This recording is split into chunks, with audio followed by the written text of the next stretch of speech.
sa inyo lahat. Handa na ba kayo sa isang bagong kwento? Ang kwento po natin ngayon ay ang alamat ng Pansol. Ang Pansol ay isang lugar na nasasakupan ng lungsod ng Calamba. Nandiyan po yan sa paanan ng bundok ng Makiling, kung saan nagtatagpo ang paanan ng bundok at ang pampang ng lawa ng bae. Natatangi ang lugar na ito dahil dito likas ang pagdaloy ng mainit na tubig.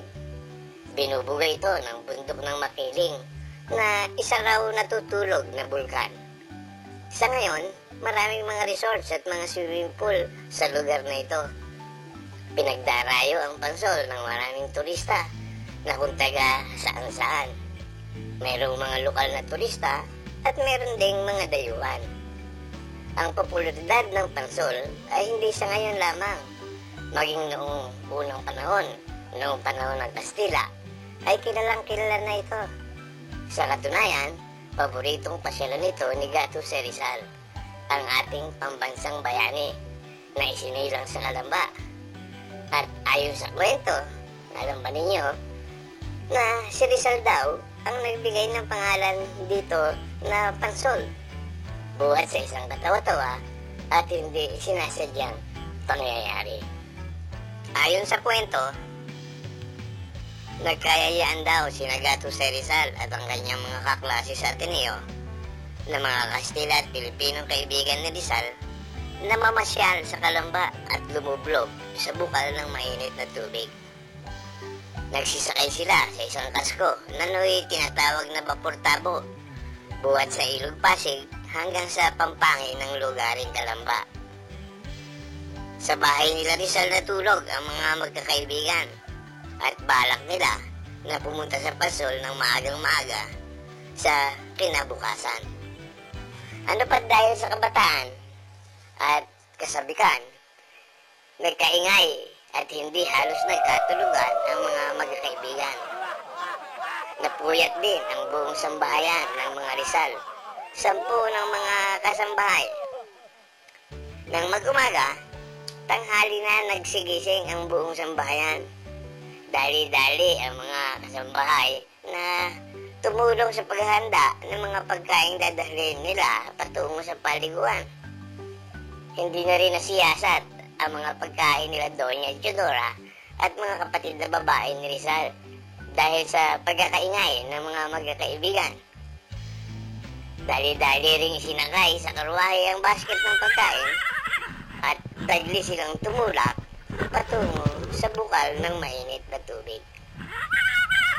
Dito, nagsimula ang katawa-tawa, ngunit hindi sinasadyang kwento ng Pansol.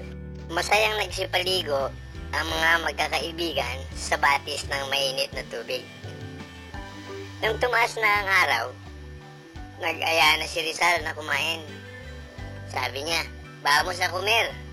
Sa wikang Kastila, sabi niya ito sa kanyang mga kaibigan, na ang ibig sabihin, tayo nga kumain. Kinuha ni Rizal ang basket ng pagkain sa karwahe. Ngunit anong gulat niya nang makita niya na tinapay lamang ang laman ng basket.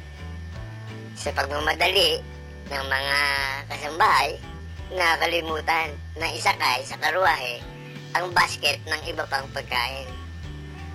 Sa pagdating naman ng mga kaibigan ng Rizal sa lugar ng kanilang dapat kakainan, nagtanong ang isang Kastilaloy niyang kaibigan. Sabi, "¿Qué tenemos para comer?" Ano raw ang kanilang tanghalian? At ang matalinong sagot naman ni Rizal ay, "Hay que tener con pan y sol."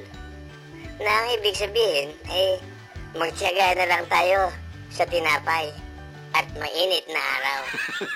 Naghalakakan ang mga magkaibigan at nagtiyagang kumain na lamang ng tinapay. Mula noon, sa tuwing magkakayayaan ng magkakaibigan, sinasabi nilang pumunta tayo sa Pan Isol at sila ay nagtatawanan. Nang maglaon, tinawag na nga ang lugar na Pan Isol. Ibig sabihin, tinapay at araw. Hanggang sa ito ay naging Pansol na lamang. Yan ang alamat ng Pansol. Sana nagustuhan ninyo. Abangan ninyo ang iba ko pang mga kwento dito sa mga kwento ni Picoy. Maraming salamat sa inyong pagsubaybay ha. Huwag kayong magsasawa.